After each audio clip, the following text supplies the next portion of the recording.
coming to you live from deep within a less frigid and icy radioactive wasteland, since Tech seems to be moving away. Oh wait, it's going down to Texas. So you're welcome, Texans.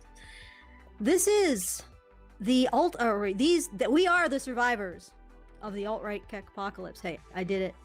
The alt-right apocalypse. The few, the brave, the bitchy, once more wading into battle against the frumpy lobster zombie hordes with Rantzerker number 201. Don't blame feminism, blame men, because we have not done that enough yet.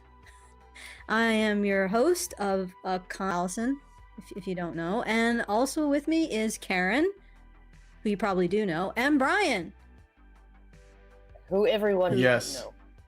Who everyone should know, and probably in theory would prefer to listen to.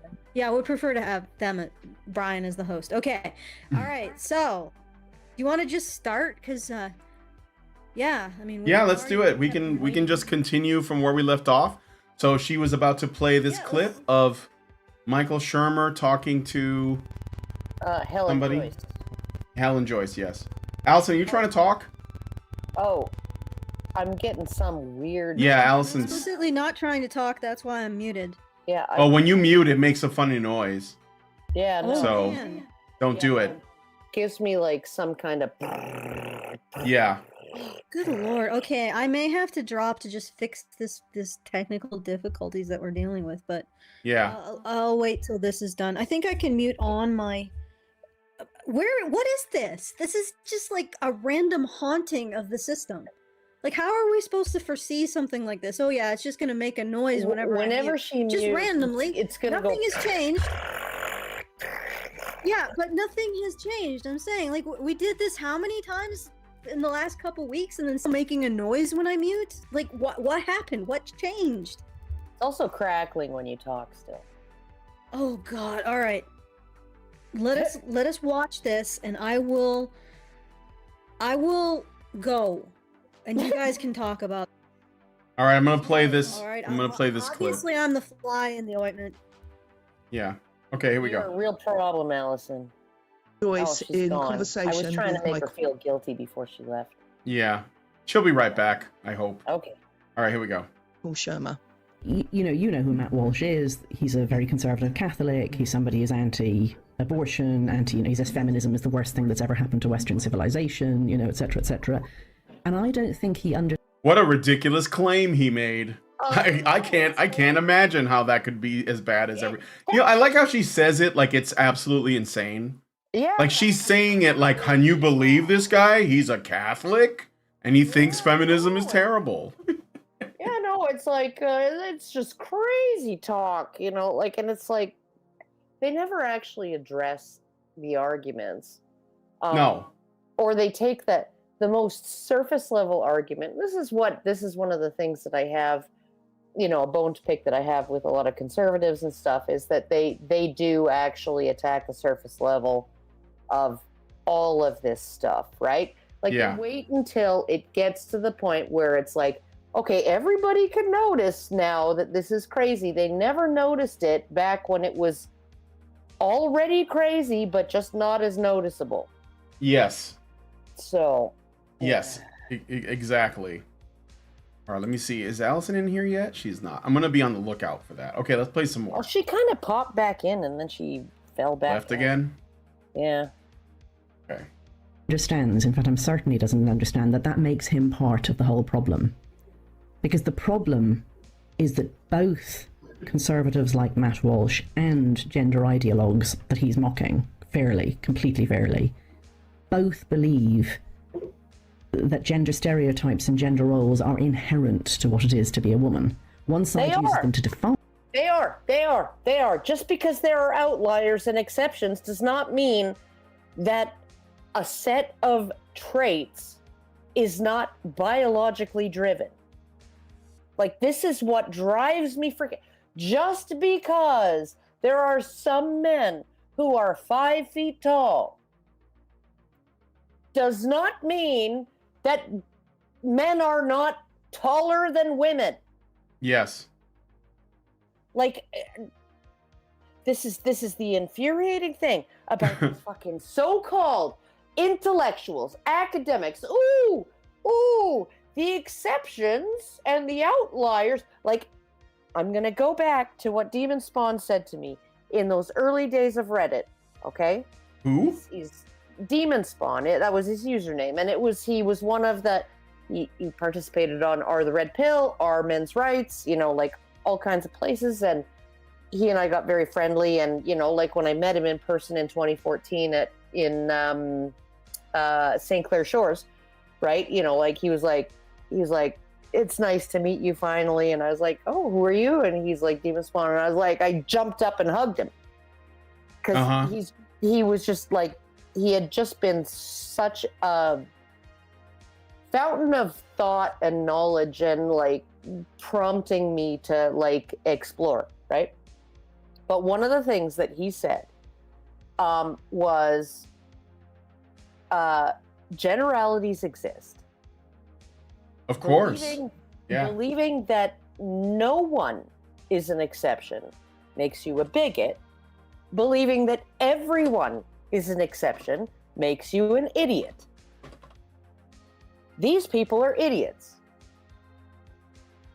Yeah. Like, I'm not going to say that every single woman is a girly girl and every single man is a manly man. That's not what the men's rights movement Nobody is about. says that. That's not what anti-feminism is about. No. But just because you're an outlier or that's not what anyone, like, conservatives don't make that claim either. That this does is not like mean that there is not a general rule, right? That there are not averages, and that the averages are driven primarily by biology. Yeah. Like my daughter, right? I mean, in some ways, she's the most psychotic of all my kids. Mm-hmm. Right? I have 2 boys and 1 girl and 2 stepsons, right? So I thought after 2 stepsons and 1 boy, I would be prepared for this freaking psycho, right? No. She would pick up any spider, any snake. She'd want to make friends with it. She could jump from any height. She could climb any set of shelves, right? She was just like into everything. She was the most freaking fearless, absolutely venturesome child I've ever had. I'm surprised she survived to her 5th birthday. Okay? Mm-hmm. And, and her older brother was like, ooh, the toy cow mooed at me. Now I'm scared, right? Like he was, oh, somebody's using a chainsaw in their backyard 5 houses down. I need to come inside. I'm scared, right? She was just like, yeah, no, run out into traffic. It's fine. Yeah. They'll stop. And okay, but even she loves girly stuff. Like when she finally started talking, right? Because she was a late talker.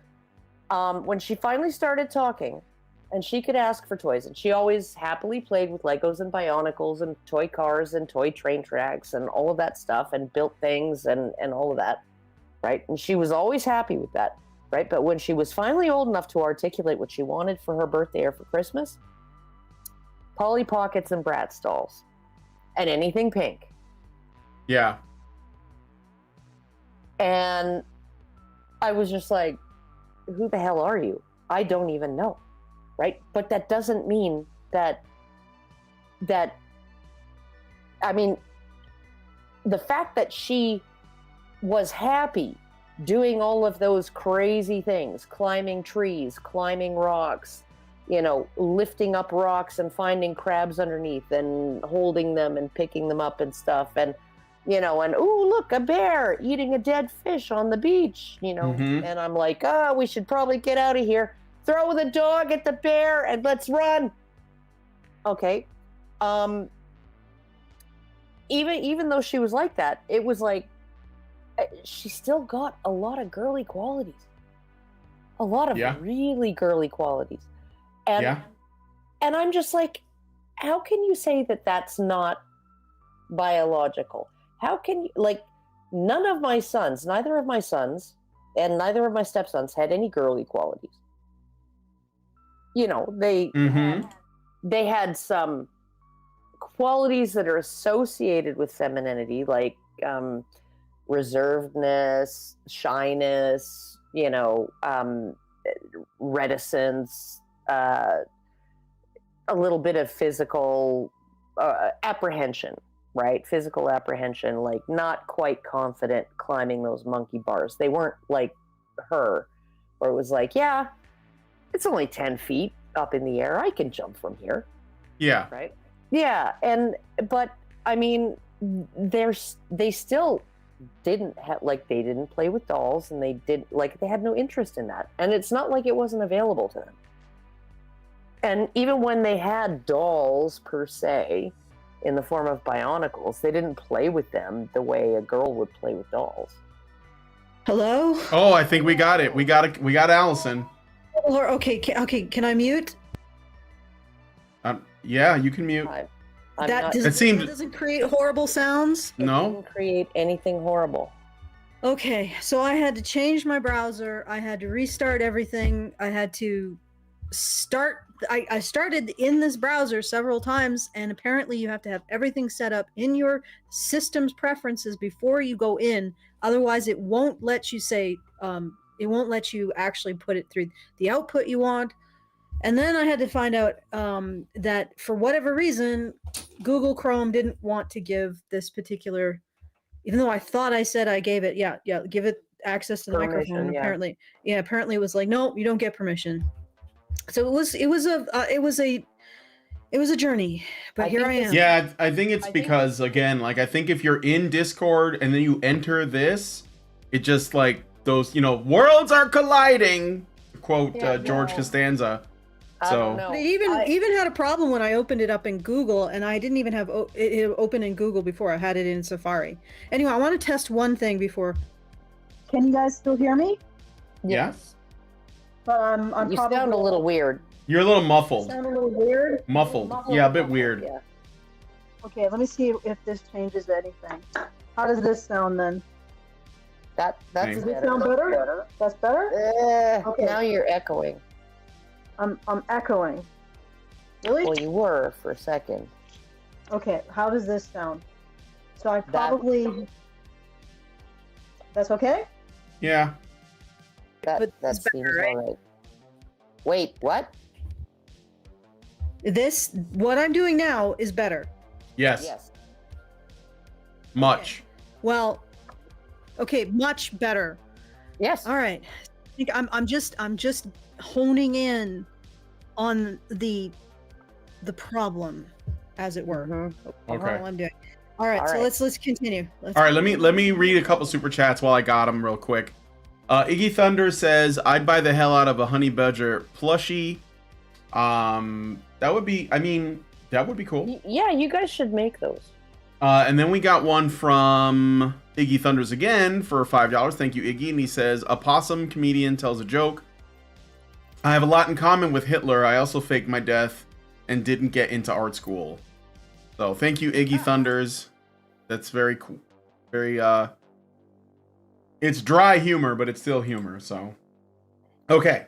Well, I don't know any possums who got into art school. Yeah, I don't know any either. That's I'm saying it seems appropriate. Are you generalizing I- about the capabilities of the possum? Yeah. Don't Oh, you know no. that if you generalize, if you assume there are nobody that Somebody call the intellectuals. Tell us Yeah, no, Yeah. tell us why generalizations are bad. Well, there was the Edmonton Valley Zoo had an elephant named Lucy, and she used to paint. And, Yeah, I remember the painting elephant. Yeah, no, and she had she tried to unlock her enclosure, and got her trunk caught. The end of her trunk caught in the mechanism. Oh and it had no. to be amputated. Yeah, but she still painted. Yeah. She was still able to paint. They had to cut off her nose despite her face. All right, let's play some more of this. All right. Okay. Fine what a woman is. Matt Walsh thinks that they're inseparable. He understands that a man is a male person and a woman is a female person, but he thinks a whole load of things follow from that about who's They in do. charge, who makes the sandwiches, whose voice gets heard and all of this sort of thing. Wait. Escalated. Wait. Escalated. When has Matt Walsh said who makes the sandwiches? Are you kidding me? This is, does she have how many PhDs?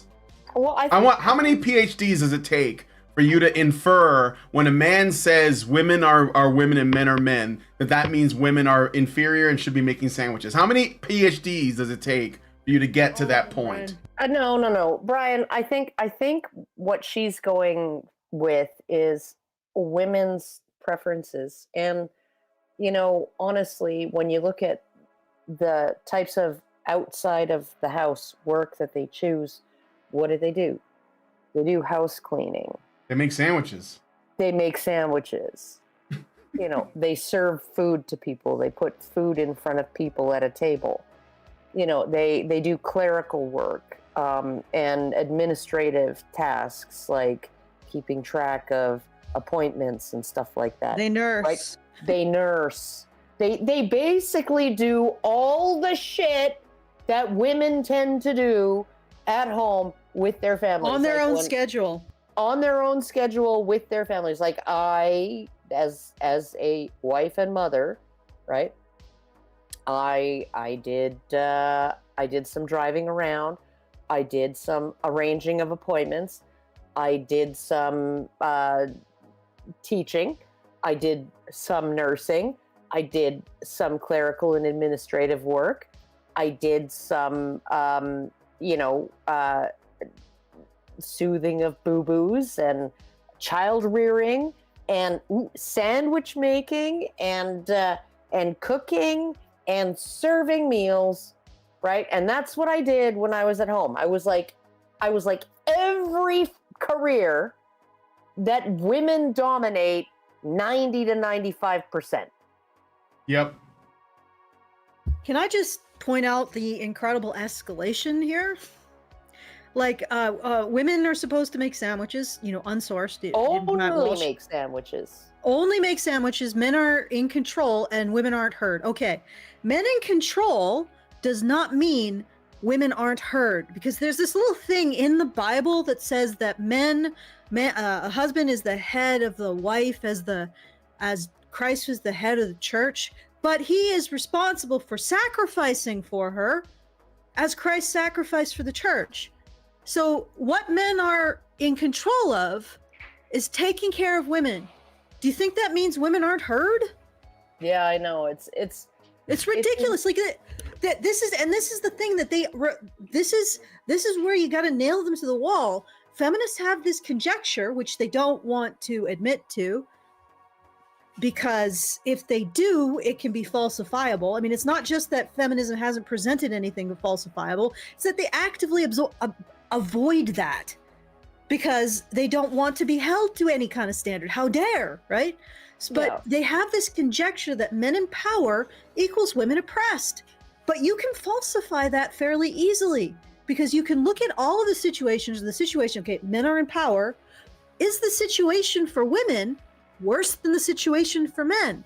If the situation for women is not worse, then men in power doesn't equal women oppressed, because oppression requires an unjust exercise of power that causes suffering. If it's not causing suffering to women, then men in power does not equal women oppressed. And here's the thing, it is patently obvious, you look throughout history, that who is the one who is most likely to be deprived of resources, the resources necessary for survival, and who has to sacrifice their life to provide and protect for society. And usually that, society is like the elderly, children, and women, right? Who is that? So men have to sacrifice themselves. They have to take the risks to provide for women, which means that, patently obvious, look throughout history, men are more likely to be excluded from the means of survival and also more likely to die violently in the service of protecting society than women. And also, men are less likely to reproduce. Yeah, and so the two privileges, sorry, I just want to finish. The two biggest privileges that a creature has, survival and reproduction, disproportionately is granted to women throughout all of human history. And disproportionately, men have Denied had to to men. earn that, denied Yeah. that to men, or you know, and people were saying, oh well, I said that reproduction is a privilege that women has, and they were saying, well, reproduction is a privilege, yes, that women have. Like, yes, Yeah. you know, nobody's saying it's a right that you reproduce. It is a privilege granted to you by your sexual partners and the general society willing to give you the resources to reproduce. That is a privilege. That is a privilege that has been afforded women throughout human history to a greater degree than men. The privilege of survival and reproduction. And men have had to buy that privilege that women enjoy at the expense of their expendability and their lives. And in recognition, they get a title or the attraction of women. Right? Yeah, So throughout- the illusion of higher social status, because throughout human history, men in charge has led to women disproportionately gaining the And- benefit of survival and reproduction, and men disproportionately not gaining that. Mhm. All right. So the end. Feminist theory, feminist conjecture, feminist false accusation, feminist is bullshit. Well, and this what is they'll what they'll she's say, doing here. what Language. There is she's applied. Okay, just let me finish. What she's doing here to bring it back to this is she is relying on. She is what is the word? Like she's back calling on? upon. Thank you, calling upon that connection which is not established. And when you call them out, they will shuck and jive. They will just freaking refuse to even acknowledge that this conjecture is essential, even though she's just used it right there. Men in control, women aren't being heard, women oppressed. Right there, she's used it. She's just demonstrated what feminist conjecture is, but you cannot pin them down because they know once you do, it's falsifiable and it's bullshit. And yet people know it's bullshit.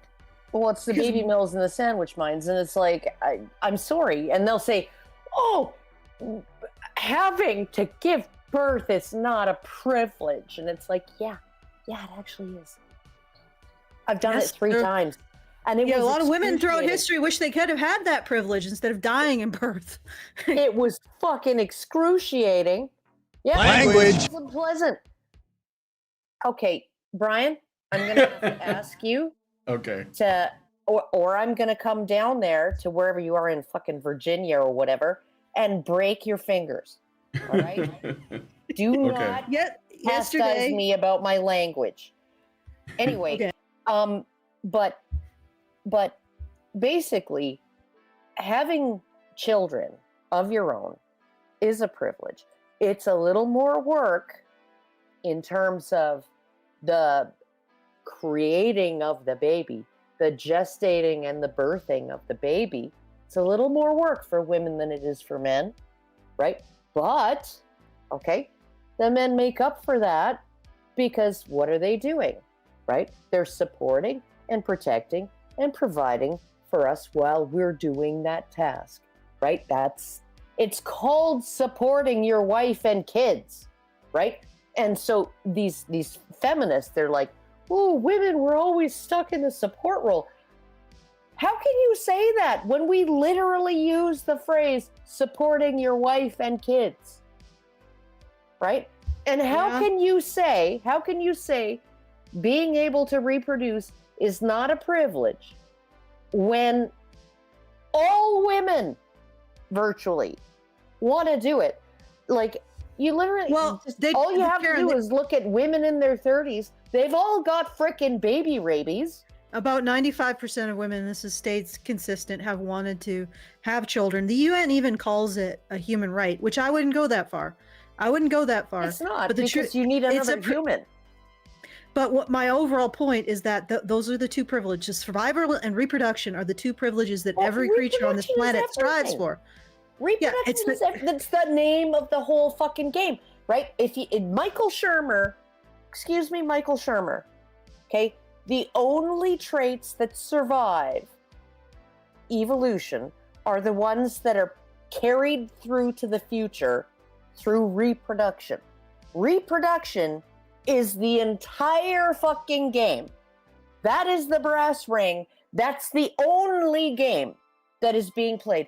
If you are 14 years old, you impregnate a 36-year-old woman, and then she freaking stabs you to death, okay? You've won. Yeah. If she doesn't get an abortion. Men have. That's the bargain that men have, right? If you were pressed into service in the Merchant Marines, you were a victim of a press gang, you got like freaking clobbered on the back of the head walking down the street from the pub, right? And you woke up halfway to Singapore on a ship, okay? And then they were like, well, we're not letting you off until you have earned your passage to Singapore and back, right? All right, and then you do that and you survive that, and oh my goodness, and you get like a little share of the profits, and you manage to like court a woman and get married, and then you get to have kids.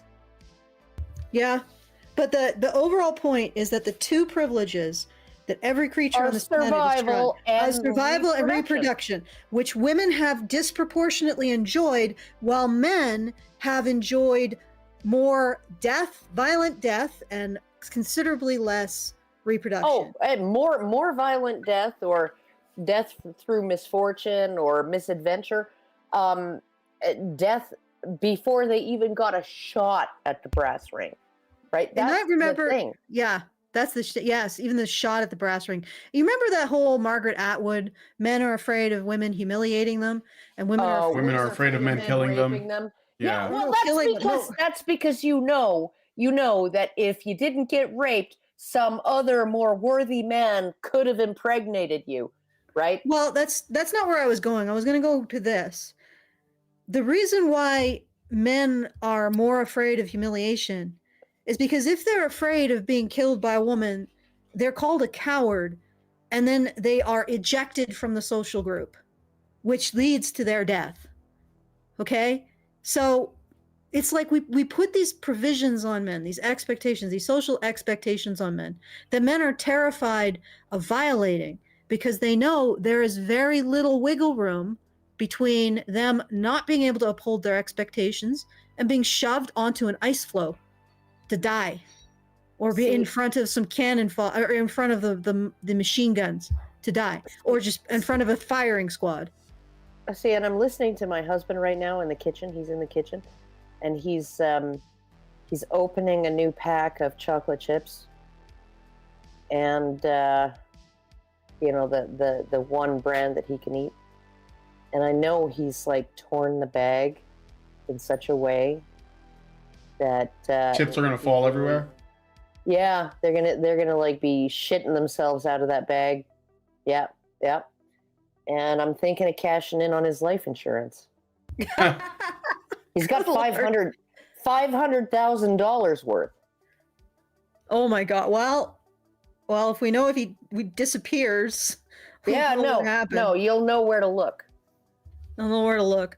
Yeah, In the no, basement I'll have rubbed some Karen's house. lemon juice on his pillowcase, and that'll be that.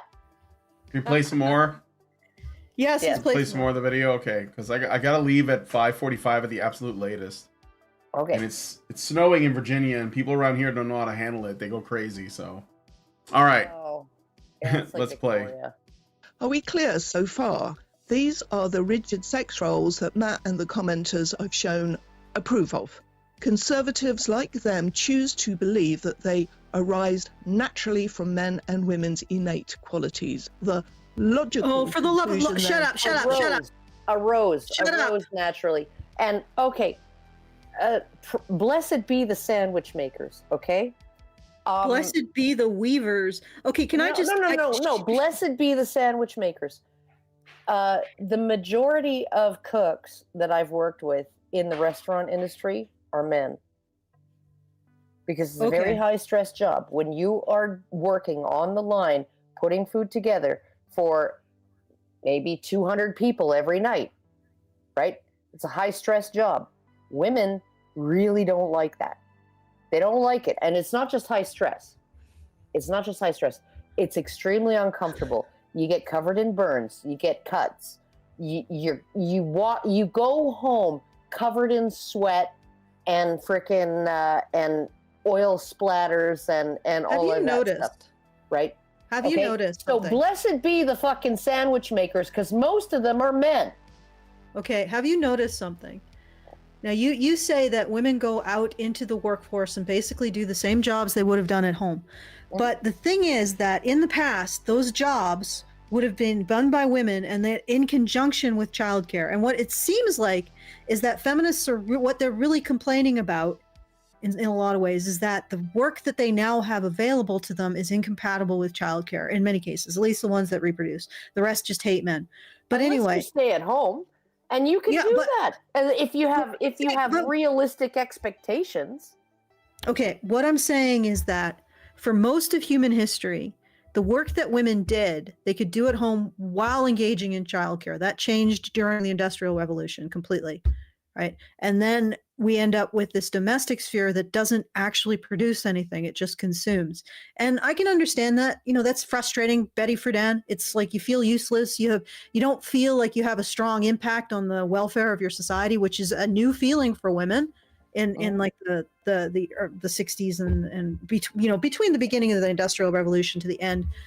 All right, that was probably a very new feeling for women. They were used to feeling useful. In fact, if you look back in the history, you know that women were primarily the weavers before the Industrial Revolution. But in a lot of places, actually most places, cloth was so valuable, it could function as a form of currency. Yeah. Like up in Iceland, the cloth was literally used as currency. And then in China, cloth was used as currency, but it was like you'd have a bolt of cloth, and that would be your big bills. That would represent like your $1,000 bills. And then you'd break the cloth into like silver pieces, because your silver would be like your change. So they would sell things in denomination of cloth. Could you imagine being a woman at that time, sitting at home, taking care of your kids, and weaving money? Mm-hmm. You just sit there doing your thing, chatting with your girlfriends. Maybe if you're single, entertaining some some men who want to court you, and making freaking money. You're like the Federal Reserve. You're just making money, money. Yeah. Could you imagine how that must have felt? Just imagine, just at this moment, imagine you could sit at home, take care of your pets, take care of your kids, maybe get some guys come in, flirt with you, or gossip with your fellow weavers, and make money. Like, just nobody controls this but you. And it's so valuable that it's just like a printing press for money. That's what women controlled. Yeah, the Federal Reserve. Yeah, no, and looking at even like the Far East and silk, right? One of the, like that, oh God, what was that movie? I forget what it was called. But, it was basically about a guy, a European guy who traveled to the Far East and stole silkworms. Right? He risked his life to steal silkworms and bring them back to the West. Yeah, it was probably it was such a valuable. So like these worms. There's a reason. So freaking valuable, because silk was worth like its weight in gold. Yeah. Yeah, and here's some interesting facts. There's a reason why the first product that the Industrial Revolution was actually cloth, because it is that valuable. It was that valuable in the past. It was money in the past. So women are sitting at home. Like, this woman's like, oh my God, the conservatives, they're like, oh, women have to sit at home. Women are sitting at home being the Federal Reserve, weaving the family's money. Yeah. And then they give it to the men, and they're like, here, dear, go trade. And this was during a time where, trading was a little iffy. You might get a sheep, you might get an axe to the head. Like, do you understand that this was not something that men imposed on women? Yeah. It was something that fell out of their respective needs and their respective abilities, and what had to happen for their family to function. That's what conservatives are saying. A lot of conservatives these days don't actually say, oh, the woman has to stay at home chained to the bed. Like, that's not biblical womanhood. Go read it. Yeah. A biblical woman keeps her hands busy, service to her family. She Yes. keeps herself industrious. She makes sure she's bringing in material goods for her family. She doesn't sit on her ass, make babies, eat TV dinner food, and watch soap operas. Or the So I view. don't think a genuinely conservative position would be that, no, women should not have this level of leisure time. They should be providing for their family like men, right? That's the biblical view. So you're wrong. Like conservatives, like, yes, there's this kind of Hollywood 50s kind of ideal that came out of this kind of liberal, honestly, it's liberal. It's this idea that women should be completely liberated from any kind of obligation to the family. They can sit at home and have their 3-hour-a-day part-time job, managing all of their mechanical domestic labor. Like Yeah. that was the ideal. But that itself is not traditional. Yeah, June Cleaver is could- not traditional. No, she could manage a house in a few hours a day, in heels and pearls, and it's like, no, that's not my grandma's life. That's not my mom's No, life. that's my great grandma's life. Yeah, and if that's not the traditional thing, like that much leisure time without the woman going and doing something to provide for her family, that's not a traditional role. No. So, like even that idea that it's traditional for women to have a basically just their entire job is just managing the domestic mechanical labor. That's basically, it makes it a part-time job. Loading right? the dishwasher, unloading the dishwasher, folding the And clothes. they talk about how, making meals from scratch. Who makes meals from scratch? Even if you're making meals from scratch, even if you're making meals from scratch, you can still do it in bulk, right? You can still spend like 4 hours on the weekend and make the meals ahead of time, chili, hot pot things you can just throw in, all of that to make it easier during the week. Right. Yeah. That's so it's not like these women are starting from 12 and they're making a 7-course meal for the man to throw at them and say it's not good enough, do it again, bitch. Like, Yeah, what the no. hell is this? So No. it's like this situation that this level of leisure itself was progressive. Yeah. It was something that people had to be sold on. That's why Hollywood presented it. Hey, men, give your women a life of complete leisure, completely at odds with traditional values. But hey, it's progressive. Yeah. Yeah, no. Like my mom, okay. I know what my grandmother did. She ran the general store and the post office, which was a block away. When my mom and her brothers were small, it was attached to the building where they lived, right? And then they bought a house. Her and her husband bought a house about a block away so she could walk to work every day. And so she ran the general store and the post office. And then she would come home and she had a vegetable garden. It was probably about 15 feet by 40 feet, right? And so she did all of that. For a while there, she rented her next door neighbor's backyard and planted the entire backyard with potatoes, and looked after that. And the rent was not paid in cash, it was paid in potatoes. So it was like, okay, you get 50 pounds of potatoes and we take the rest. And then she, baked bread, and she cooked, and she cleaned, and she sewed, and she, she upholstered. She basically used, I actually had 2 of these that she made from wire coil spools, right? So like, copper wire spools, right? She made some footstools out of that, and out of those. And she also made some footstools that open up out of apple crates and upholstered those.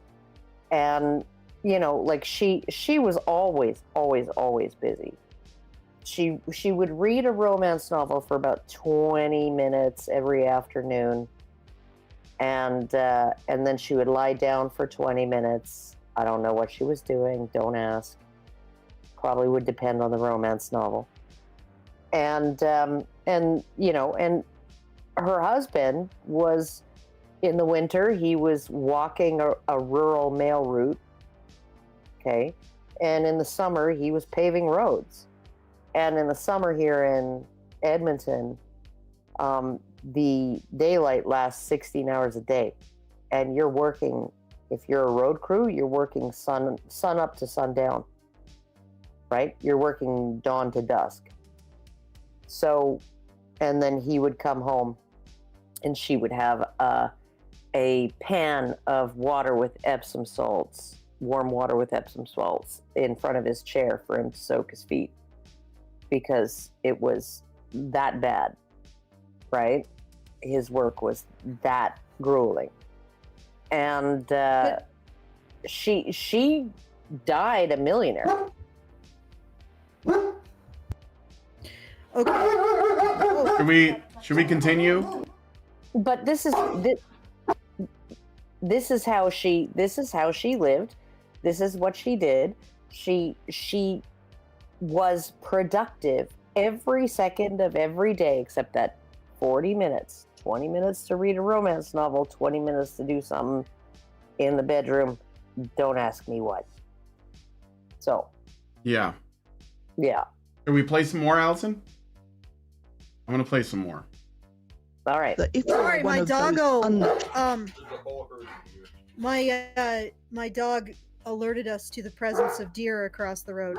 I It see. was a small herd with like a male and 2 females, I think, or it was a herd of 3 males. Let me just double check. All right, play the thing. Yeah, let's play some more of the video. Natural men who'd rather be making the sandwiches than being in charge, you might want to take the opportunity to escape from manhood if it is presented to you. And the other way round for the What? women who don't want to make the sandwiches and who do want to be in charge. Can I go back a little bit? Oh, for the love of No, God, lady, she's just saying that, like, oh, you know, like sometimes women can be in charge and sometimes men can make the sandwiches. Yeah, no shit. sometimes women can be in charge and men can be the ones printing the money at home. Yeah, whatever. Like, it's not like women are generally printing money at home. Well, they these were days. throughout history. They Like, were they were. throughout history, but they aren't anymore since men basically automated with their wives' lives. Yeah. Right? With washing machines. Which I think is the and- real problem. Like, I honestly think that's the real problem. What she's really decrying, and the funny thing is that her brain is so full of feminist fuck, she doesn't realize this, but she had, her ancestresses had the life that she wants, that was completely compatible with having significant material influence in their family and also raising children, because once again, you could just sit there on the loom making money for your family. And there is no way that the person who is capable of making money is not held in a lot of esteem. Yeah. Like, there's no way. Like, if I was able to, sit down and print $1,000 bills, you'd get a lot of respect. And I'm pretty sure unless your husband is a criminal outlier, you would be getting a lot of very basic respect for that, because you are literally the engine of economic prosperity for your family. And doesn't that make sense that men were like, no, you stay home, you be the engine of economic prosperity, and I will take the potential possibility of get whacked in the head with an axe. All right, I'll take that. You stay home with the kids and keep doing what you're doing, because it's great. And and maybe there was like, just, okay, well, let's give men something, considering that women pretty much, I didn't even realize that this was until I looked at the history of fabric, considering that women now, in my estimation, I'm readjusting all the figures, they control potable water, they control shelter, they control food, they control the basics of medicine.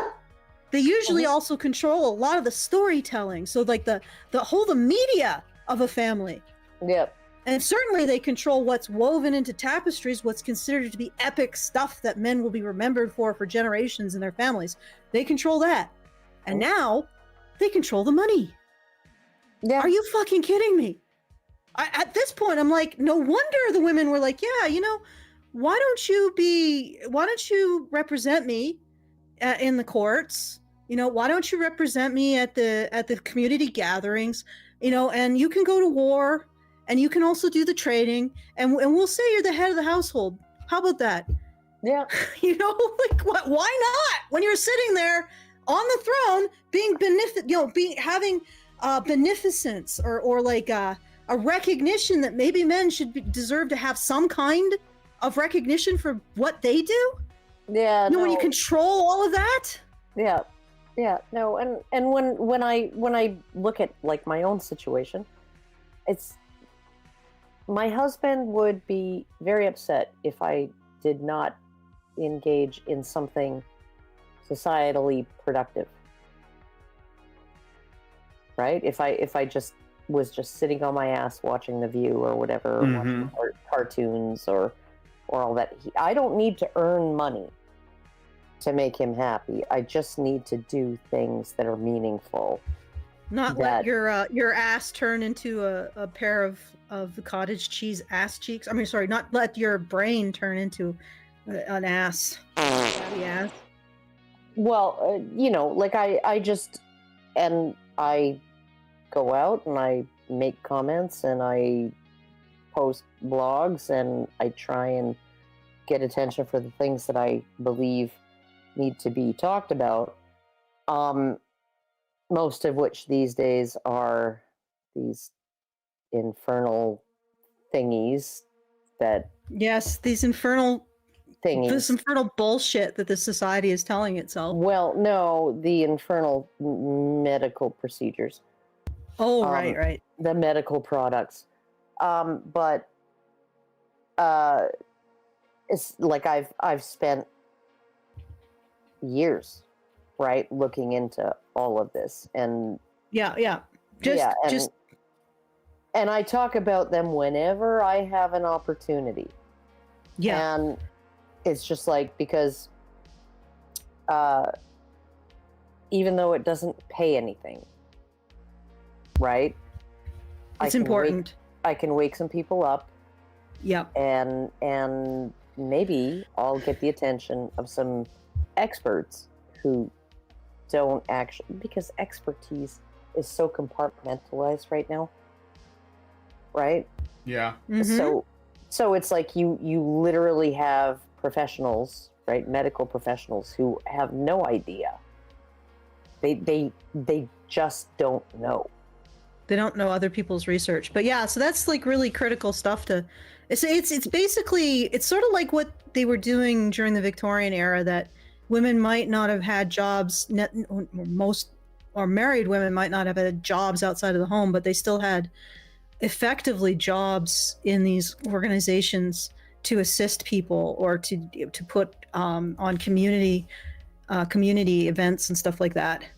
So they're still productive, and they're still giving to the general community.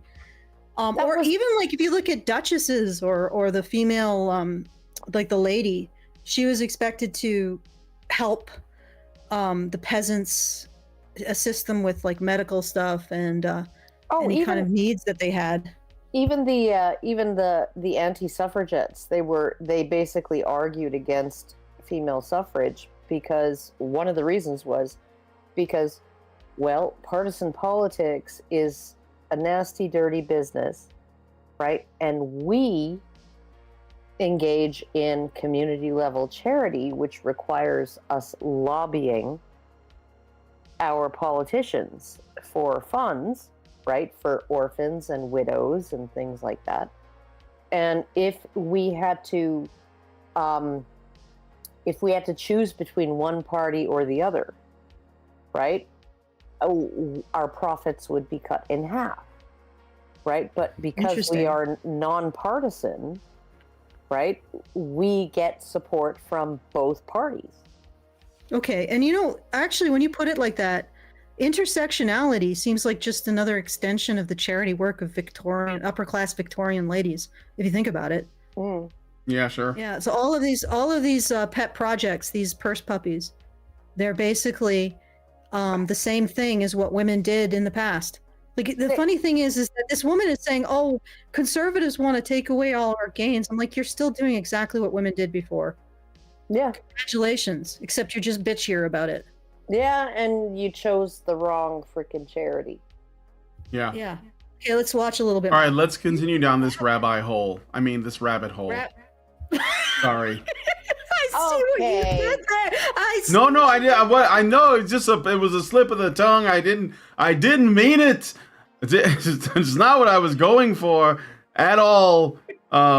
Sorry. He's got a nice thing. It's not so bad with the singing and the playing and the shaking of the tuchus. Okay, let's play some more. Shaking of the tuchus.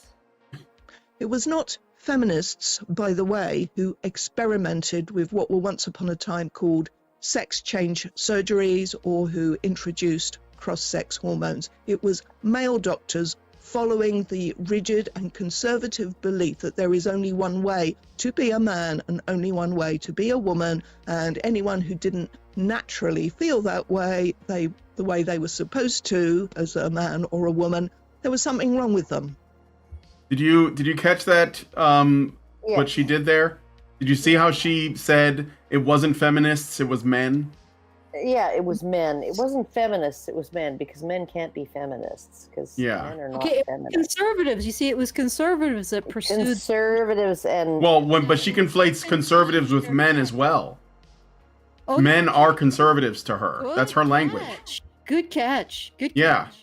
So men are conservatives. The conservatives should notice that. Like the party of the single women is in a battle against men and masculinity, period, which they strangely conflate with conservatism, which I think is... But I think actually the reason why they conflate it is because it basically just paints a target on conservatives and delegitimizes their opinions.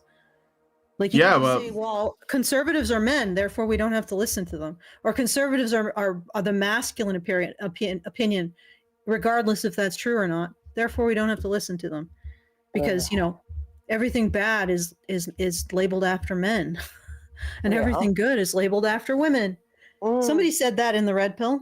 I think I remember who that was. Okay, let's play a little more. All right, let's play some more. Born in the wrong body, perhaps. Well, if you give your average teenage girl the choice between cutting off her breasts, taking testosterone, and having a shot at being seen as the half of humanity that's regarded as truly human, or accepting that she's Matt Walsh's wife in the kitchen making sandwiches and asking him to open the jar, which is very near the end of the film, she'll cut her tits off and take testosterone. Oh my god. So he's part of the problem. Oh, God. Okay. Oh my god. That's quite a level of shaming. She managed to get 2 with that blast. So essentially, girls would rather cut off their tits and take testosterone than marry Matt Walsh. No. Or any man. Any man. No. Girls would rather cut off their tits and take testosterone rather that than being not considered human. Well, remember that the idea is that the assumption from feminists is that if a woman wants to live as a man, it's because she's not a human being as a woman. Which is weird because it begs the question, then why are men becoming women at higher rates? Feminism is the radical notion that women are human. That's their slogan. Feminism is the radical notion that women are human. Men's rights is the radical notion that women are human. No, men's rights is anti-feminism is the radical notion that women are adults. Men's rights is the radical notion that all humans are human. What an obnoxious cunt. Yeah, no. Language! Okay. Brian. It's just fun. How much Don't hurt me. do you have? Karen. Just jokes. He did it to me, okay? He did it to me. Yeah, no, but it's still annoying. Yeah, did you hear the fart? That was even more annoying. Okay, all right. Okay, don't Okay, no more, no My more. foot down on the farts. Oy vey. That's get- pretty you get harsh one. and facetious, I guess, but not completely off the wall. As a result of the widespread dissemination of gender Yes, it is ideology, completely off the wall. It is Yeah. completely off the wall. Everything you say is coherent. Like, I know I'm pretty smart, but when I listen to you, I feel stupid. And that generally is a sign to me that all you're saying is a bunch of fuck. Yep. Well, I'm Right. waiting Is for that, the but is that not language. true? No. It's. I don't wanna overdo it, but Yeah, Okay. well, but He only what I'm- does it when it's funny. Okay, let's- but what I will say is, yeah, no, this bitch makes both of these women, Helen Joyce and, and I have interacted with Helen Joyce or upvoted or liked some of her tweets and stuff like that, right? Because this is a problem with the trans ideology in with children and all of that. absolutely. Anyway. Yeah. I do, and so anybody calling attention to that, if they do it in any kind of reasonable way, right? Like I will like an AOC tweet if she's making sense. Okay? Like I don't have a predisposed prejudice against any given person, right? Sure. I can, Except for me. well, yeah, because you're fucking obnoxious, Allison. But but essentially, I if somebody says something that's true, I will like it, maybe retweet it, amplify it, whatever, right? If somebody that I really like and admire says something that I don't think is true, right? Argue it. I will argue against it. So what was your point about Helen? Well, Helen has said a whole bunch of things online On this that- particular issue that on that the makes trans sense to issue you. that I have agreed with, and I'm just like, Well, yeah, no, stop clock no. is right twice a day. Okay. Well, I just want to remind everybody. she's not even necessarily a stop clock, right? She might just be a clock that's a little bit dysfunctional, and it just skips over some times, Okay, well, but this is my opinion about all of this. But before I get into that, I want to remind everyone we are doing our monthly fundraiser, feedthebadger.com/support. Please help us out to make sure we can continue to discuss these things in this way. And also, if you want to send a message, because you guys have been sort of quiet, feedthebadger.com/justthetip. That's feedthebadger.com/that's-the-tip. It's the best way to send us a message. We get the full benefit of whatever funds you send, and you don't have to run the risk of the YouTube censorship algorithm. Oops, sorry, the YouTube comment enhancement system. So feedthebadger.com/justthetip. Send something in so we know that we're not screaming into the void. The void. Or the rabbi tunnels. The rabbi hole. I got a super chat from Derek Workman. Thank you, Derek. And he says, oh, so being conservative means being a man in her view, but she isn't about telling women how they have to be women for $10. Thank you. Yeah, right. Yeah, Double standards. If you're a much. woman, you can't be conservative.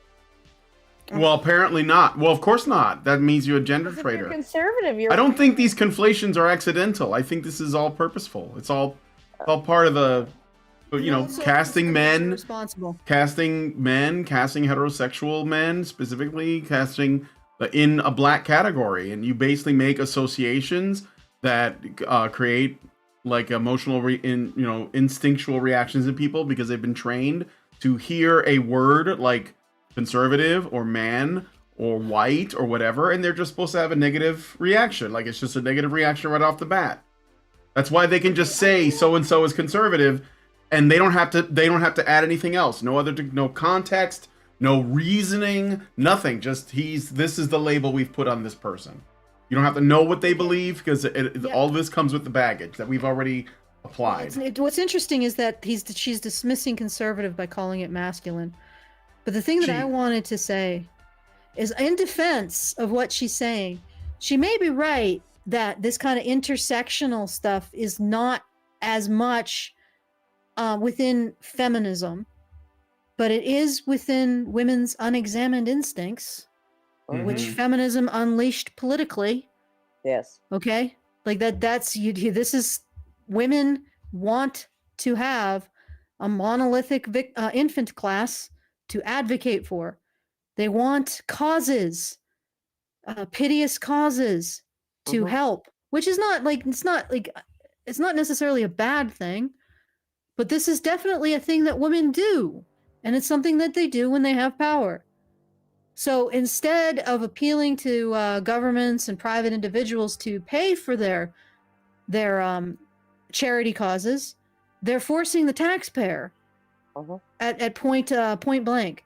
But this is an instinct that women have that feminism does not acknowledge, because again, she's like, oh yeah, it's not about biology. Well, it's entirely about biology. Trans women, trans men, trans people are liberal women's latest purse puppy, their latest monolithic infant class, their latest source of piety and sense of reverence and charity. Right?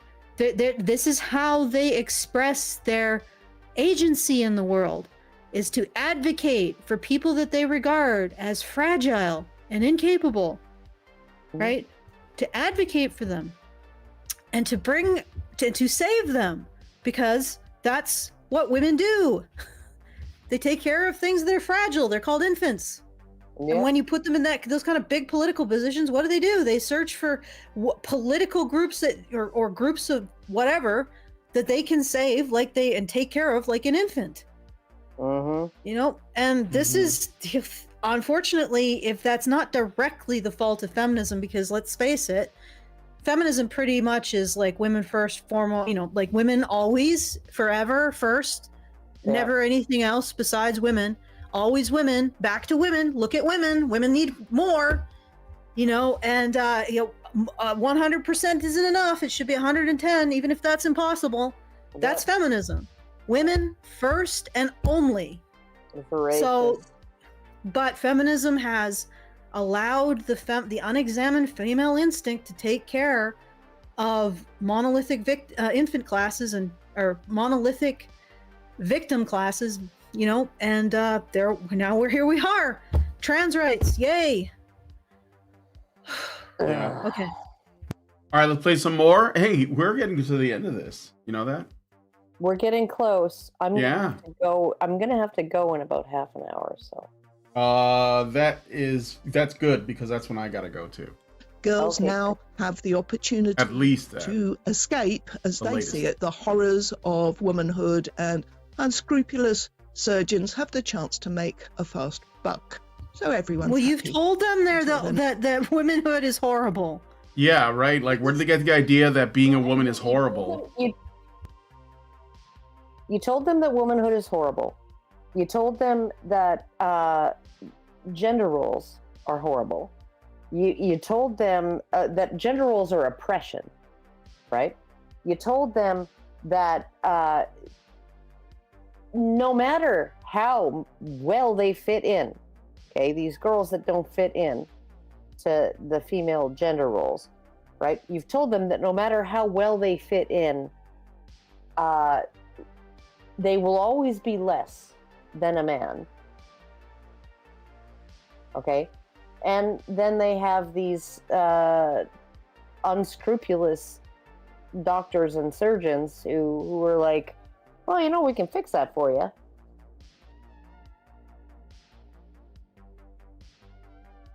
Yeah. Although they're also doing it to men, so, but I guess that doesn't really matter. That's not important. Well, they're doing it to men too, but like the fastest growing group of trans It's youth female to male, yeah. is female to male Of the two. But it was men in the lead for a long time. Men were in the lead for a long time, which one would think is probably when we should have nipped it in the bud, right? I mean, I think if there was going to be a discussion. Well, okay. So I think that had a lot to do with, you know, like the frickin' frogs, okay? Yeah, sure. Birth control like- pill, estrogens in the food and in the plastics and all of that.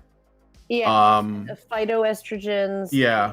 soy, all of that stuff, right? Yeah. Okay, so you did, I think you did have this huge number of, or growing number of males who were subjected to significant estrogen in utero and in early childhood, right? That had developmental problems in terms of their sexuality, sexual development, right? You know, and you see this across species, right? You know, like frogs, alligators, you know, fish, all of that, right? It's never female to male. It's always male to female, right? Because that's how our pollutants, that's how our toxins in our environment, all of the estrogens or estrogen, testosterone blockers, right? You know, like they all mimic estrogen. They all block testosterone, right? That's our modern life. And so you don't see female frogs turning male. You see male frogs turning female, right? And since frogs don't really have society or, you know, imposed gender roles or like, you know, history and culture, you know that if the male frogs are turning female, right, there's something going on in the environment, right? Yeah. In the water, in the environment, right? So I think that's why we had an increase since the 1970s of male to female trans people, right? But what I see, it probably doesn't help that like boys are being sort of pushed into it too, though. Yeah, no, of course. I mean, yeah.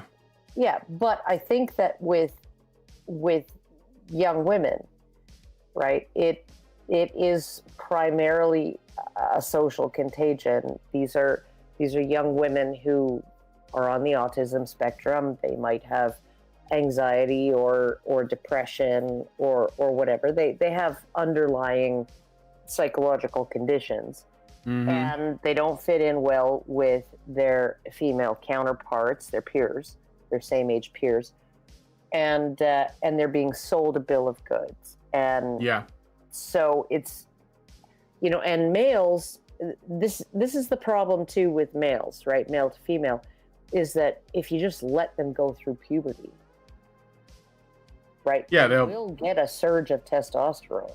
Yes. During puberty. Yes. And that will carry them through, and maybe they'll be gay. Maybe. When they grow up, but they'll probably be cis when they. Yeah, they'll probably be straight and maybe a little bit effeminate, and even then, I think that, like, because you know, with all of those like chemical factors, and I think that the girls being a little bit more on the spectrum might have something to do with birth control as well, because it does affect the kids. Oh yeah. But I think that like if we're not trying to like we're not pushing them or grooming them into transitioning, they'd probably recover. Like maybe they won't, you know, maybe they won't even be gay. Maybe they'll just be a little bit of a masculine woman or a little bit of a feminine man.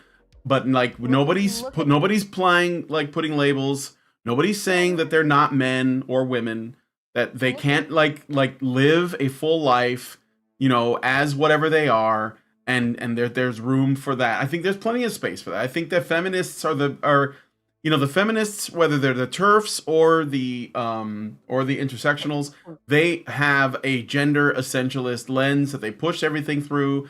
I think that this is pushed on men and women in a coercive fashion. It does not allow space. It doesn't allow space for them to be. Look at my daughter. Okay, she was always a tomboy, and except for, you know, her few little things when she was young, right? You know, Bratz dolls and Polly Pockets. But, sure. But she did not fit in with her female peers, her same age female sure. peers at all, and then, you know, she went through puberty, and it was a chaotic time, and it was very upsetting for her. And then she got through it, And okay, so now she's a 28-year-old woman, and she's perfectly fine being female with a few masculine traits, right? Like she unloads trucks at Walmart, right? She does physical work. She wears steel-toed boots, and she, you know, she also draws anime and fan art and stuff, Sure. right? You know, like but she's still a little aspy. She's still a little bit aspy, but she's fine with it, right? Because she got through the hormonal chaos of puberty, right? Came out the other side of it. And now she's like sorted and settled and all of that, right? But when you actually, like, if somebody had approached her at age 12 when she was having the hardest time fitting in with girls, specifically girls her own age, right? Boys, kind of, she fit in better with them, but they were just like, they were differentiating, right? That's what you do in prepubescence, right? And early puberty is you sexually segregate, right? And the boys hang out with the boys and the girls hang out with the girls. And then in a couple of years, they all come together and with a different relationship. They're not playmates anymore. They're potential mates, right? Yeah. And that's how things biologically fall out, right? And so the boys were, you know, they were still willing to have her around, but they were really hard on her. And so it's like, if somebody had come up to her at age 12 and said, you know, you could be a boy and you'd fit in perfectly with the boys, and you wouldn't have to deal with these girls anymore and all of that. And she might have taken them up on it. Yeah. If when I was 6, somebody had come up to me and said, you know, you like a lot of boy things and you hang out with boys all the time and you do boy things, you know, have you ever thought about maybe you are a boy, right? You're not actually a girl, you know, because you can be a boy, right? I might have taken them up on it. And oh, it's I know. infuriating. Yeah. It's Lindsay said the same thing, that if she was approached when she was like a young, you know, like in middle school or something, and if she was coerced or pushed into it, she could have like gone for it. So that's what I'm saying. Like, this is why it's so. Yeah, go ahead, Alison. Insidious. He's very I have insidious. to say that I'm in the same boat.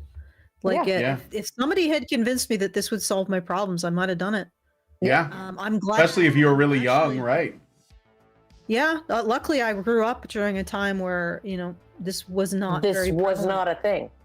Yeah. It's not a thing. Yeah, it didn't happen in schools. We were still just doing the usual reading, writing, arithmetic, algebra. Yeah.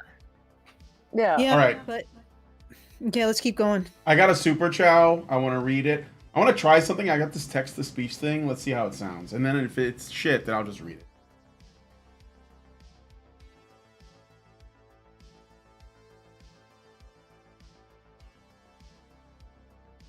I can't hear it. Yeah, I can't. Okay, I'll just read it. You can't hear it. It's probably not playing out of your end, but the audience did. Okay. Great Indoors gives us $10. Super chow. Thank you, Great Indoors. And says, TERFs, we aren't to blame for all of this transsexual bullshit. Language, also TERFs. The entirety of conservatism basically consists of deep-rooted male instincts and testosterone, and it is disgusting. Language. Okay. Thank you for that. And sorry about that. I just noticed that I have this tool and it has a lot of stuff on it, and I'm playing with this stuff. I'm sorry.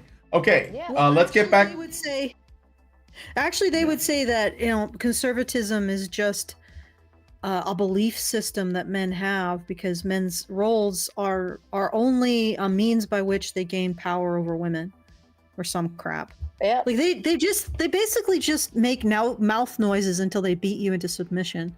Yeah. They make noise out of their noise holes.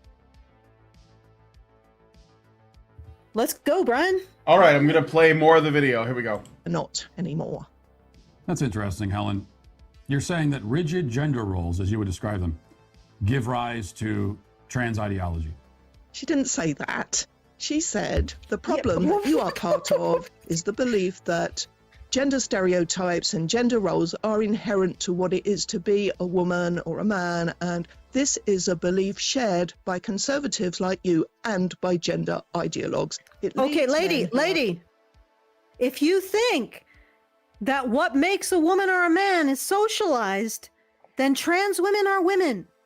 Yep. The end. Shut up, shuffle off, and live with it. Yep. There you go. All right, more. Are attracted to the feminine stereotype and role to think they would have been happier as a woman in a society whose norms are strictly gendered. Where conservatives and the trans lobby diverge Look, this is what's so infuriating, is she's saying, I want to appeal to gendered norms while denying that they have any worth. I mean, either she's saying, okay, well, these social expectations of men and women are wrong, we should break them down. But no, not that one. I like that one, or something. That is interesting. But then she's like, but not these ones. These ones are good because they benefit me. You know what? It's so hard to remember what she's saying because there's so little to grab onto. Okay, she's basically trying to say that the behaviors and propensities, psychological propensities of men and women are not inherently biological. But because they are socially imposed, conservatives who hold that the behavioral and psychological propensities have some biological basis in sex, right, are responsible for the transgender movement. Yeah, but at the same time as she's saying that, she's trying to appeal to something to say that trans women aren't women. Because if she says that, okay, all of this is based on conservatism, saying that men engaging in this makes them men, women engaging in this makes them women, or it's an expression of biology or whatever. If she's saying that, she then can't appeal to that to say that trans women can't be women. Like if you're saying that it's all socialization, then trans women are women because they have chosen to be socialized to be women. Yeah. Right? That's it. Yeah. But she's trying to have it both ways. She's basically saying, men, I want ice, but this ice is too cold. I want fried. And men, why can't you do that? Like, if I want this thing, but I also want this opposite thing. Yeah. And I want this thing, and I don't want the consequences of this thing. And you, as the infinite, omniscient, ever-present, all-agency creature, should be able to do it. Or you're oppressing me. Like, this because this doesn't make any freaking sense. Like, okay. Oh, God damn. Conservatives are responsible. Oh, God. Biological essentialism. Okay?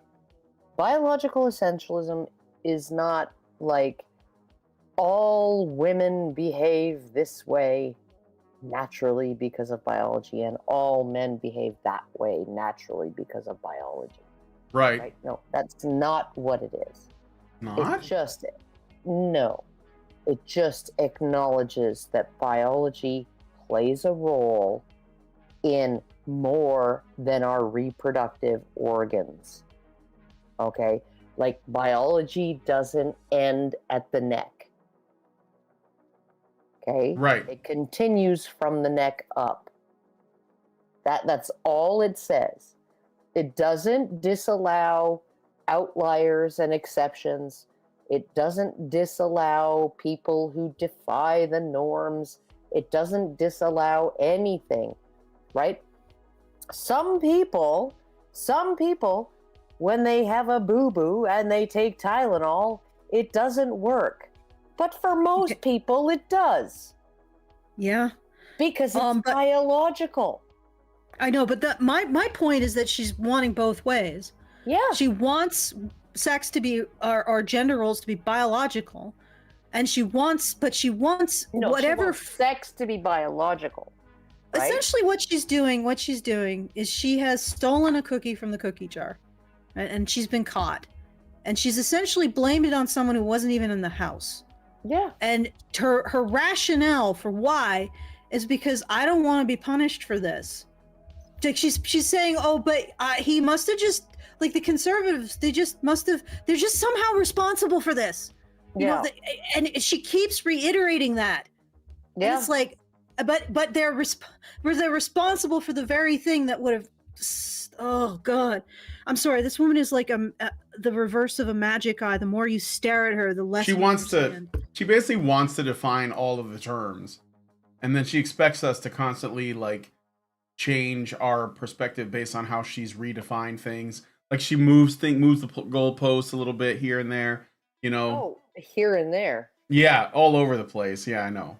Those goalposts are made. I mean, these are like different sports. Like we've gone from, you know, like baseball to shot put to fucking, you know, pole vault. Like, I mean, it's just all over the place. Okay, let's continue. Lobbyists think that it should be possible and permissible for people to change sex, or at least LARP as the other sex, without anyone having the temerity to object.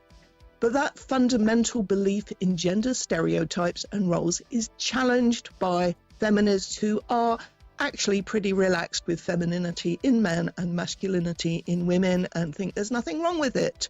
This should be kind of obvious given how many feminists spurn traditional notions of femininity in their own lives and appearance, but who don't claim to be men. Okay. How do you know that you are spurning traditional forms of masculinity or femininity if you don't think that there are real forms of masculinity and femininity to spurn? Like, wouldn't you need a starting point to be able to say women shouldn't have to be? Those are all just socially imposed. Okay. Yeah, but how do you know you're looking at something masculine or feminine? Like she has to have a starting point, is what I'm saying, in order to say this is masculine, this is feminine. So what's her starting point? With traditional masculinity. But what is that? Or traditional femininity.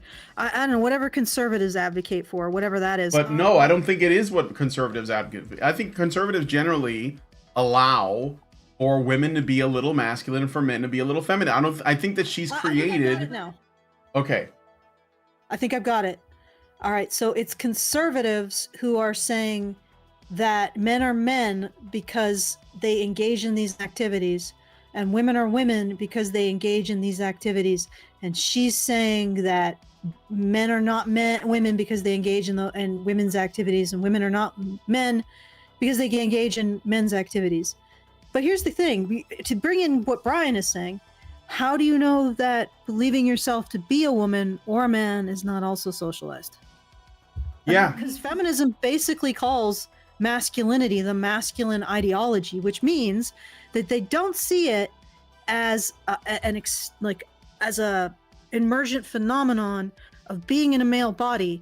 They literally see men identifying as men to be an ideology like conservatism, like something that you choose to believe. And now, but okay, and maybe we don't have to hold her to that, to the APA's guidelines on masculinity.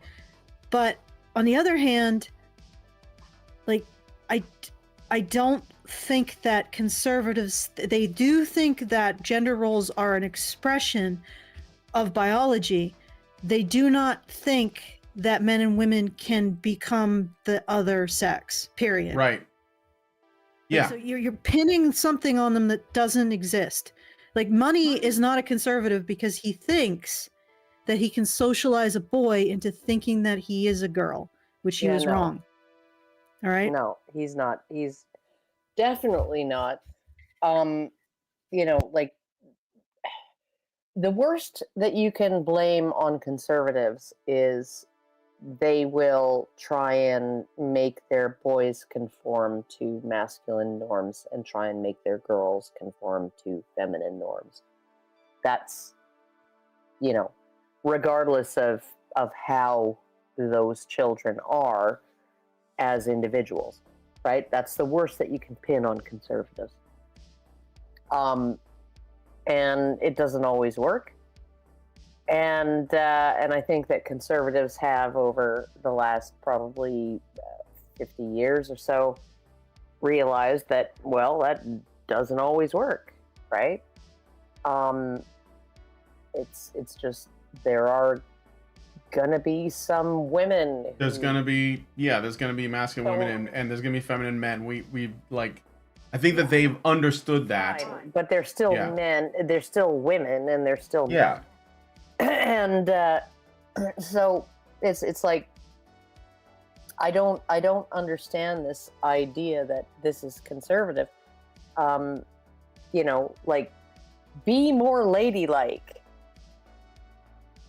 does not deny a woman's, like, telling a woman to be more ladylike does not tell her that she's not female.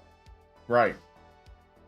Like, that's not what it is. It's just like, can't you just be a little more, can't you just, like, be a little more normal? Right? That's all it is. That's all it is. I think so, yeah. And it's like, for what you are, which is a woman. Like, that's like my mother-in-law telling me, like, can't you just be a little more, like, forgiving? And I'm like, fuck no. No, I can't. Language. But my mother-in-law, it's like, I'm like, yeah, you always come to us and say, you know, oh, like, this person trampled all over me and, like, freaking, you know, took advantage of me and blah, blah, blah. And I'm like, yeah, because you're too fucking forgiving, right? You need to nuke these people from orbit, bitch. Right? And she's like, I just can't do that. And I'm like, okay, I accept you just the way you are, okay? You're a little flighty, you're a little flaky, and you just want to be nice to everybody, okay? And I don't want that $175 roast. You cook it for yourself, because you can't afford that. Okay. All right. Play a little more. You know, like, it's just, you just have to accept people the way they are, even though let's let it run sometimes until I understand what the fuck she's saying. Oh God! Did you watch the section of the film? That's where never going to happen. The Psy tribe in Kenya. They have extremely well-defined and rigid gender roles, and have for literally thousands of years, and they've never even heard of transgenderism. He's being disingenuous here. Of course, the Maasai people haven't heard of the Western culture-bound phenomenon that is transgenderism. But thanks to those well-defined and rigid roles, Maasai girls have their genitals mutilated at puberty and soon afterwards are married off. So do their boys! Jesus fuck! Choosing. Do you seriously think that... Did I keep going? Yeah, the women worst. Interrupt her. Yeah, let's She's applying her gender roles to another culture. We don't care about the situation. In their society, transgenderism had become normalized as it has here, that not a single one of those abused young women, if they were offered the opportunity to escape that fate by becoming a man, even if that involved cutting off their breasts and growing beards, do you not think that at least some of them wouldn't take it? And once more, for those at the back, it was not feminists who pioneered these particular medical practices. Okay, you mean that they would escape to be circumcised? Well, no, because they don't have penises, Allison. Right? No, but circumcision also happens to women. Yeah, no, they would still undergo female circumcision because. But as men. Yeah, but as men. Because the clitoris is seen as analogous to the penis, and also, and then they would also have to have their tits cut off, right? And so, yeah, no, I'm like, well, does she not know? Does she do not? they do circumcision? I thought it was like Muslims who did that. Female circumcision? No, it's primarily African. The Maasai tribe is the one from the documentary. They're like a hunter-gatherer tribe that he talks to about Nomadic. genders. Nomadic. Yeah, the nomadic, whatever. But the thing is that he was making a point about how this is a uniquely like modern Western invention, and so that's why he goes there. But she is saying, well, those guys, they do this to their women. Like Matt Walsh is advocating that at all, which of course he wouldn't. The genitals of their young men at puberty. Yeah, they probably are.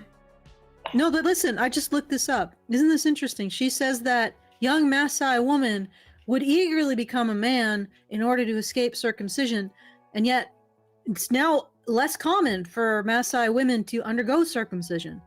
Still common for the boys too, though. Yes.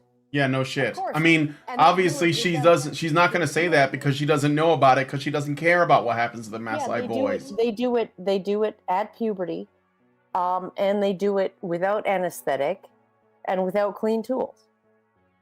And you know what's really hilarious is this is her female brain applying a filter to reality and ferreting out female victimhood, because that's what she identifies with as a female. And she is being exactly the thing that she says she's not. Okay. A little more? Or should we... Sure. I gotta go soon. I got like But I think 5 minutes. Matt Walsh's overarching point is that the strict gender roles among the Maasai, without any indication of transgenderism, sort of suggests that strict gender roles or conservative cultures aren't implicated in the rise of transgenderism. Yeah, it kind of does, doesn't it? Which she's just not even. She's just okay. I see your point, and it is absolutely 100% correct, Matt Walsh. But have you considered that women are victims? Yep. No, you haven't. No, you haven't. Therefore, you're wrong. That's actually the money shot for her. It's not even all this other stuff. It's like, how can I make this video about women being victims? Like, that's ultimately the goal, right? All right, a little bit more. In fact, my, quote, traditional view of sex was the dominant view across the entire world, everywhere, in all places, everywhere on the planet, since the dawn of human civilization up until just this past century.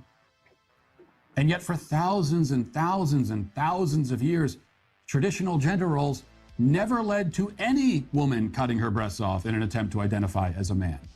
Yeah, you know, women don't generally cut off their own breasts, right?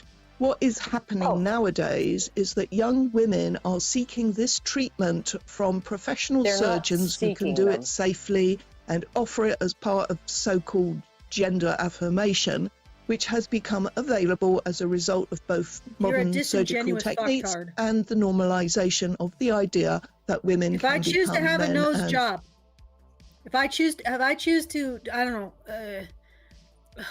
if I choose to get a tummy tuck, I have chosen to cut off the fat on my stomach. Like, you saying no, but you went and you had anesthetic, and a person who is no. What are you adding to the conversation? The girls made the choice. Oh, I know what you're adding. I mean, if you don't like the choice that girls are making, you could be asking like why or trying to intervene in some other way. Yeah, but yeah, Karen's got it. It's the men's fault. It's the I know what she's men's fault. adding. She's adding. Men are to blame. This is where she's adding the men are to blame. Yes. You know, it's Mike Walsh. Men did this to women. Mike Walsh. I see Matt Walsh. I see your point, and you're 100% accurate. However, have you considered that women are victims and also men are to blame? QED. Mic drop. I win. Yep. Okay. Yep. All right. Okay, I'm done. I gotta go. All right. I gotta go buy. You gotta go pretty soon groceries too. My Yeah, I do. I gotta go. I gotta go pick up the. Let's adjourn. We got a little right. left, so I guess we'll go to 6. Yeah, this one more should do it. Should finish it. But this is a good video to respond to, isn't it? I thought No, it is. It is full of spaghetti. Like, yes, this is stem to stern spaghetti. quite the dense pasta. Oh god. Quite. All right. Every time her mouth opens, very she spills sticky. more spaghetti. It's very Okay, sticky. so once again, we are doing our monthly fundraiser, so please go to feedthebadger.com/support so that we can continue to maintain our platform. It's very critical that you do so because we do rely on you. Yeah, there's pretty much nobody. Like our viewers and supporters are the reason why we still are able to do this. I think this video is kind of proof of like how we like talk about things uniquely, because basically the paradigm that's set up here is you're either you know, on the Walsh side of things or on her side of things or on the intersectional side of things. Like there's like a third position that's even more out there. And I think that we're, you know, bringing a level of nuance to the thing. And I hate saying that word because it's overused, but I think that it's necessary. You know, I think Matt Walsh is right, but if there's like, I'm okay with people making counter arguments, but they should be good counter arguments. These are not good counter arguments.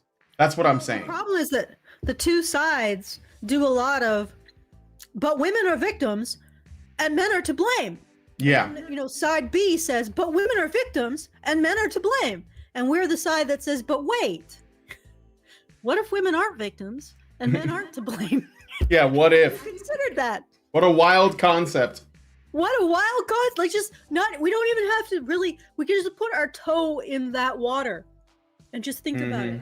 Just sit with it instead of just automatically going to that. All right, so if you want to make sure that we can continue to do this content, feedthebadger.com/support. If you want to send us a message, just tell us we're not crying out into the abyss. Feedthebadger.com/justthetip. We will endeavor to read your message on the next relevant show.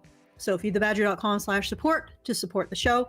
Feedthebadger.com/justthetip to send us a message and give us, you know, a tip. All right, back to you, Brian. All right. If you guys like this video, please hit like, subscribe if you're not already subscribed, hit the bell for notifications, leave us a comment, let us know what you guys think about what we discussed on today's show, and please, please, please share this video because sharing is caring. Thanks guys so much for coming on today's episode of the Rantzerker, and we'll talk to you all in the next video. Men's rights activists are machines, dude. Okay? They are literal machines. They are talking point machines. They are impossible to fucking deal with, especially if you have like a couple dudes who have good memory on top of that too. Holy shit, you're fucked.